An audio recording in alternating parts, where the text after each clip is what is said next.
Hello everyone, John the Jaded here. Today I'm going to be talking about double standards in the legal and social attitudes between male and female offenders in cases of child molestation / statutory rape / sex with minors, etc., etc., etc. This is former Baltimore Ravens cheerleader Molly Shattuck, who is 48 years old.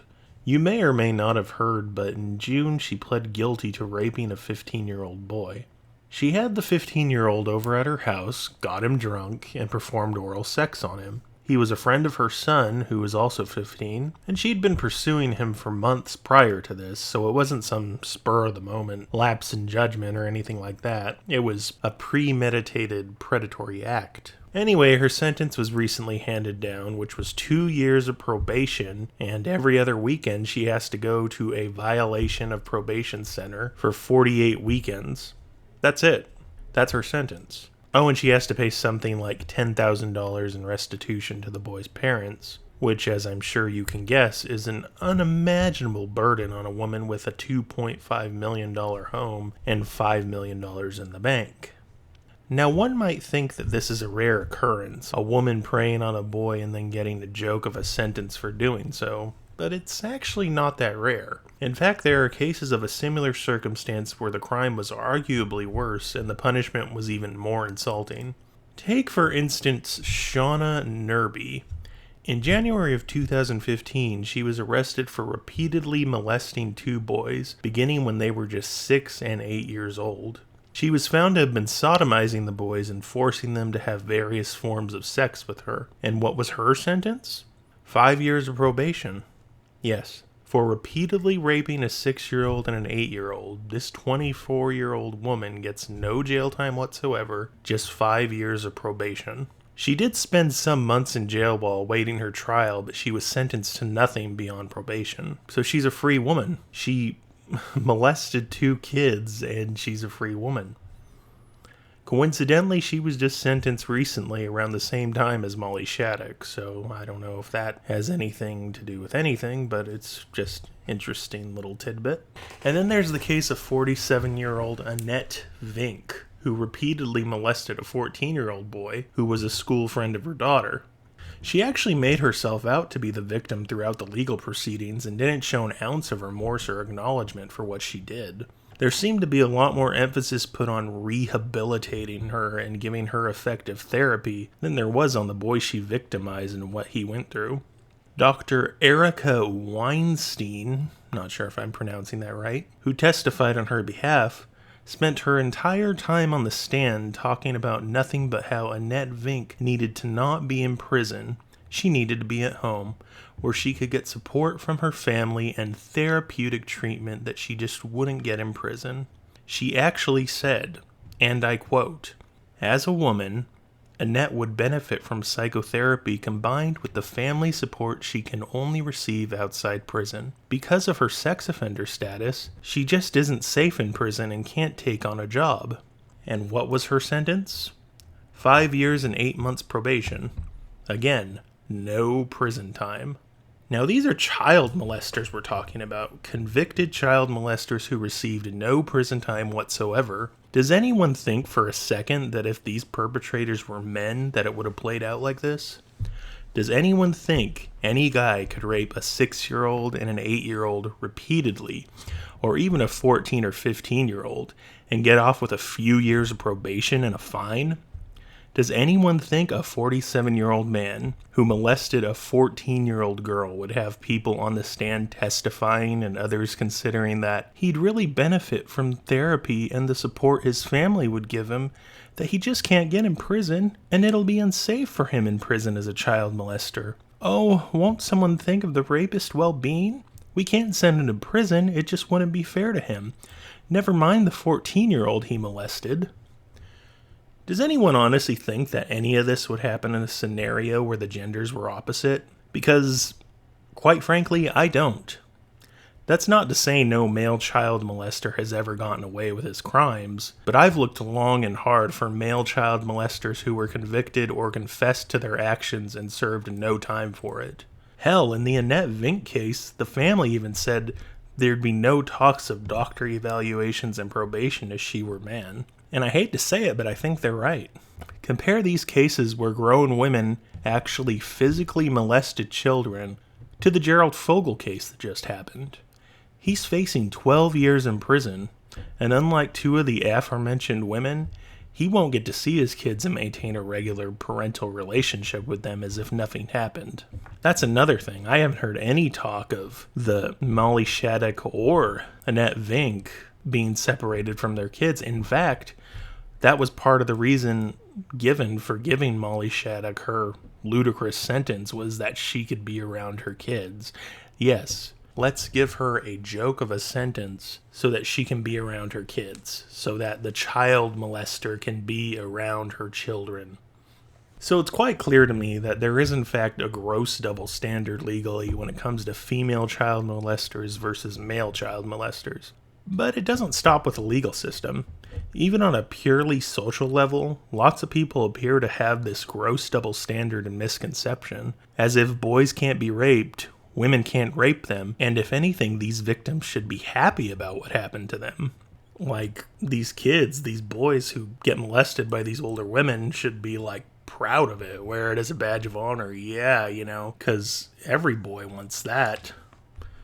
I mean, that seems to be the attitude. I mean, let's just look at some of the comments on the Molly Shattuck case. It's not rape, and the young man hit the equivalent of the lottery. Leave them alone.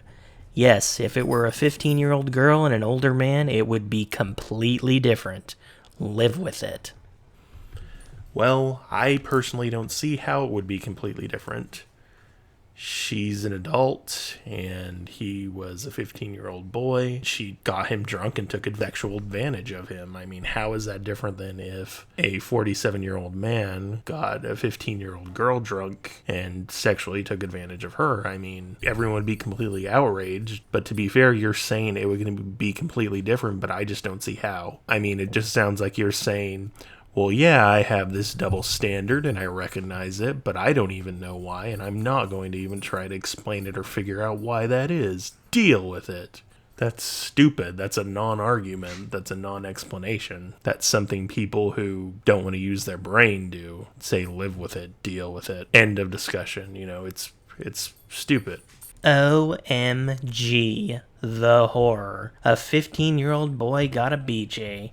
How will we survive as a society? How will this young man ever recover? Scarred for life. This terrible ordeal will probably drive him toward homosexual tendencies. Actually, just the fact that he turned in a reasonably attractive woman that gave him a BJ probably indicates that drive toward homosexual tendencies was a pretty short one.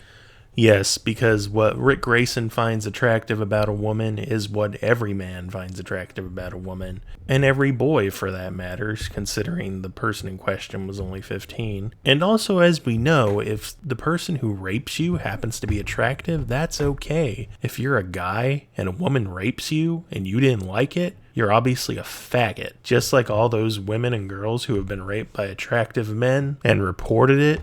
Obviously lesbians. Since it was consensual, I think the boy should be in trouble as well. Yes, because as we all know, a drunk 15-year-old can consent to sex. I mean, if anyone said this, imagine if somebody said, since it was consensual, I think the girl should be in trouble as well. What about the case of Roman Polanski? I mean, that was for all, according to this criteria, that was consensual. He drugged the poor girl and had, quote unquote, consensual sex with her. I mean, no. Even adults, according to the law, even adults, you can't have sex with a drunk person and say it was consensual. That's not how it works. If someone is inebriated and their judgment is impaired when they're an adult, that's not consensual sex. And that's when they're an adult. How can you say that a drunk 15-year-old was consenting? It's just insane to me. And if you said this about a case where a teenage girl had, as you put it, consensual sex with a 47-year-old man, people would think you were a rape-apologizing pedophile monster. And it kind of looks like you are. Meh, who cares? She gave the kid a blowjob. No one was hurt. You hear stories about men who lost their virginity to older women all the time. Mrs. Robinson. First of all, you hear stories about bad stuff happening all the time. That doesn't mean it's not actually bad or that the people it happens to aren't actually victims. Just because something's average and happens a lot doesn't mean that, status quo, we shouldn't get mad about it. That's not, that doesn't explain away these problems. But second of all, really? You say you hear stories about men who lost their virginity to older women all the time, Mrs. Robinson. Okay, Mrs. Robinson is a popular song, for those of you who don't know, by Simon and Garfunkel. It's a song that was written about a fictional story for a fictional film. It's not something that actually happened, It's not based on true events. Just because something appears in popular media or a song, what would make you think that justifies it or makes it okay? How about there's plenty of songs that deal with older guys hooking up with younger girls? I mean, what about songs like Trash by Korn or I Love Little Girls by Oingo Boingo?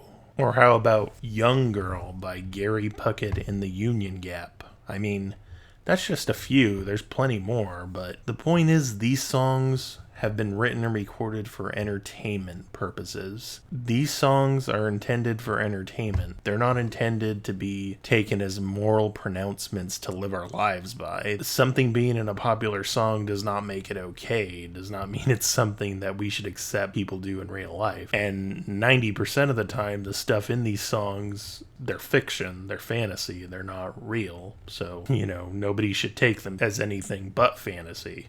And I would think to an adult in 2015, this would be common sense that doesn't need to be explained, but, apparently not. She really blew it. Actually, I have no problem with this one. I actually just wanted to include it for some comic relief because I actually found it quite funny. Okay, next one. I am sorry, but there needs to be a double standard. Boys are not girls, and rape is not rape if it's consensual. There needs to be some leeway, and each case needs to be looked at with all of that in mind. This boy was not raped. Again, this is a person saying that it was consensual. What is consensual about a 47-year-old adult getting a 15-year-old teenager drunk and then performing sex acts on them? There's nothing consensual about that. I mean, and even if it is under the law, even if they were both adults, it still wouldn't be considered consensual. And again, can you imagine if somebody said this about, a man on a girl? Again, they would be looked at as a monster. Calling what happened to this stoked 15-year-old boy rape drastically weakens the word rape. I agree. It's an insult to actual rape survivors. And by actual rape survivors, you mean females, right? Because we all know that, a boy can't be raped by a woman, Well, he got a boner, so obviously it wasn't rape. I'm having a hard time accepting this one. Society says it is rape. But is it right to bring these charges? Controversial and maybe a case of child abuse, I would agree. The kid will have a lot of thoughts going through his head trying to understand this, but rape? Said victim had an erection against his own will? I could agree with a case of child abuse or something like that. So here's the classic sexual response equals consent argument. You know how many girls and women there are who get moist down there when they're being raped or have orgasms while they're being raped? It's extremely common, actually. I mean, you can Google the studies yourself. I might put some links in the description, but it happens quite a bit. I mean, it's one of those things that it's a matter of not being able to help it. Your body is engineered to respond a certain way to certain stimuli, and the male body, for those of you who don't know, is no different. It's made to respond to certain stimuli, and the penis is made to respond to certain physical stimuli, physical and visual. And if you're a guy, and it doesn't matter what the situation is, there are instances where certain things are going to make you hard, no matter what it is, even if it's happening in a situation that you're absolutely disgusted by. I mean, it can happen. Yes, somebody can make you hard against your will. I mean, it may sound absolutely ludicrous if you're not a guy or it's never happened to you, but yes. And speaking as someone who it has happened to, I can confirm that. Bear in mind, I wasn't raped or sexually assaulted or anything like that, but that's a story for another day. And once again, you're completely ignoring the fact that this is a 47-year-old woman who got him drunk before she committed this sex act on him. I'm not defending her, but please. A 15-year-old male is much stronger, physically, than a 47-year-old woman. If he wasn't enjoying it, why did he allow it to happen? Sorry, but in today's world, young people know what's going on, unless they were raised in a monastery or convent. Yeah, you're not defending her, but you're flat out blaming the victim for what happened to him. I mean, again, can anyone imagine, oh, well, if she didn't want it, why didn't she fight back more? It's absolutely insane to me that somebody would say that, A 15-year-old male is much stronger than a 47-year-old woman. How can you say that? I mean, let me think. My mom isn't much older than 47 now, and I remember being 15, and I certainly wasn't stronger than my mother at 15. So, you can't, maybe the 15-year-old boys you've known personally were stronger than the 47-year-old women you knew personally, but you can't apply that to everyone by and large. He wasn't enjoying it. Why did he allow it to happen? Well, there's numerous reasons. Obviously, I mean, it doesn't sound like it was a situation where, she restrained him, but he was drunk. He was wasted. And we don't know what she told him, what kind of coercion was in place. Not to mention that it sounds like she groomed him. I mean, this happens all the time between, pedophiles and children. And I don't think it's the child's fault, if they were told a bunch of lies and groomed and told, everything that was happening was okay. I don't think it's fair to blame them. They're still the victim, are they not? Rape? Not. Age is irrelevant. Boys are boys. This is just stupid. I mean, this is just another one that suggests that this person is just flat out saying that you cannot rape a boy. That, I guess, boys always want sex and therefore you cannot rape them. I mean, that's insane. Yes, boys can be raped too, just like girls. Yeah, I hope this one is a minority opinion because if not, that's scary. Isn't rape non-consensual? It may just be me, but I can't imagine a normal 15-year-old boy blowing the whistle on this perpetrator.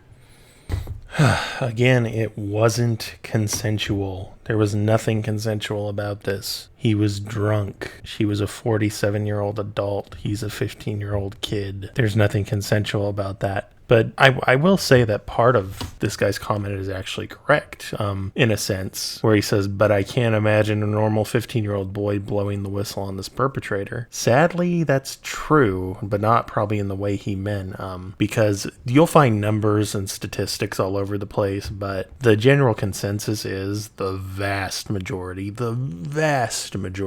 of men and teenage boys who get raped do not report it. And there's a lot of reasons for that. I mean, number one, it's because it's not taken nearly as seriously as female rape is, as this whole video so far has been a testament to, and the sentences that these women have gotten. It's just not taken as seriously. It's not treated as harshly. Assault against men by women is pretty much laughed off or treated as a joke. Not to mention that a lot of them willingly just won't report it because not only will it be treated as a joke, but they feel like it makes them look weak, or that, like these people have said, well, why didn't he fight back? Why did he let it happen? I mean, it's not necessarily that he did, but that's how people look at it, sadly. So you're right in that sense, Paul Clay. A normal 15-year-old boy probably wouldn't report something like this happening to him. And there are plenty more comments like that, full of victim blaming, claiming that he's not a victim, claiming the kid's parents are just out for money, that he should be happy about what happened to him, that Molly Shattuck should be praised for what she did. All sorts of crazy stuff that, again, anyone would think it was outrageous and disgusting if the victim was a girl and the perpetrator was a guy. But even more than those comments are the other type. I mean, the overwhelming majority of comments were from men, mostly my age, who are thinking with the wrong head, if you will. And the comments they make are all about how badly they wish this would have happened to them, that they're jealous of this kid, that they can't imagine how any guy wouldn't have been thrilled to be in this kid's position. Here are a few examples of what I'm talking about. I'd have been happy to have gotten a BJ from a hot MILF when I was 15. Every young man's dream. I cried when I read this, knowing this will never happen to me now that I'm in my 30s. Dear higher power, please send me back to 15/16 so I can be abused by an ex-cheerleader or hot teacher. Lucky kid. When I was 16, I wanted to sleep with my English teacher. I'm 28 and I can tell you now that I would not have considered myself a victim. Was the kid gay or something? If I could speak directly to these people, I would have to try to explain to them something that, should be common sense to adults, because these are adults making these comments. Fantasies are not reality, and reality very rarely plays out like fantasies do. It may be your personal sexual fantasy. Maybe it even was when you were a teenager. But just because it's your sexual fantasy doesn't mean it would work out that way in real life. And just because it's your personal sexual fantasy, it's not everyone's personal sexual fantasy. It's not every guy's personal sexual fantasy. Certainly not every teenage boy's personal sexual fantasy. I mean, it's like for example, there are women who have a rape fantasy. There are women who have a forced sex fantasy. There are women who have a fantasy of somebody breaking into their house and forcing themselves on her and raping her. And there's nothing wrong with that, but even they wouldn't want that to happen to them in real life. You see what I'm saying? Even people who have that fantasy, while they might want to role play that with a spouse or a boyfriend or girlfriend or whatever, even they still wouldn't want to be actually raped. And even if there are a few people out there who would actually want to be raped, I mean, by and large, you can't attribute that to everyone. Just because it's your fantasy doesn't mean it's everyone's fantasy. Fantasies are fantasy and reality is reality. And I don't know how much better I can explain it. It really shouldn't have to be explained to you. You should know this as grown-ass adults. But if there's one thing I can have people take away from this video, it's that. You can't assume that your personal sexual fantasy, just because it's something you'd want, it's something everyone wants. And from the sound of it, this kid didn't want it. I mean, and you can make wisecracks and say, oh, well, he must have been gay, or he's just, embarrassed, or something like that. He's a kid who was taken advantage of by an adult, and he was drunk beforehand, and she preyed on him. She pursued him. It was premeditated. It was probably a fantasy of hers, but instead of leaving it a fantasy, she decided to play it out, whether the other party was willing to or not. And for that, she's a piece of shit. I'm sorry. She is a pedophile. She's a rapist, and she should be treated like any other. I don't care that she's a woman or if it was a man. The law is supposed to be blind. It's supposed to be blind. I know that's an ideal expectation, but obviously it's not. It's not blind. And this is why I have a problem with cases like this, or why I have a problem with anyone who tries to say, anyone who's a feminist or a feminist supporter or any of that, try to say that there's this patriarchy, that women get the short end of the stick and men just have the benefit of everything by default. They have the law on their side. They have everything on their side. But I mean, look at this. How can you say that in cases like this? In these cases where these grown women molest these boys and get a slap on the wrist for it. I mean, there's obviously a double standard, and it is not in the favor of men. If there's one thing I can have, two things I can have people take away from this video, it's that fantasies and reality are separate things. Don't conflate them. Try to think with your head, not your dick. And really think about this. Try to figure out why this double standard. And there obviously is a double standard. Even if you don't believe there's a double standard in the legal system, there's definitely a double standard in our society. And there are double standards the other way too. And I might discuss that in future videos. There are double standards that do benefit men and give women the short end of the stick.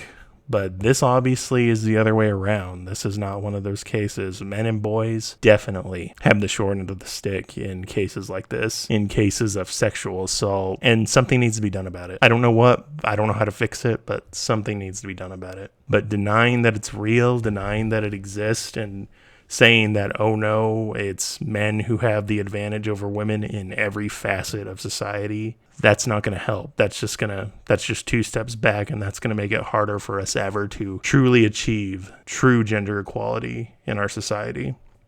I'm John the Jaded. See ya.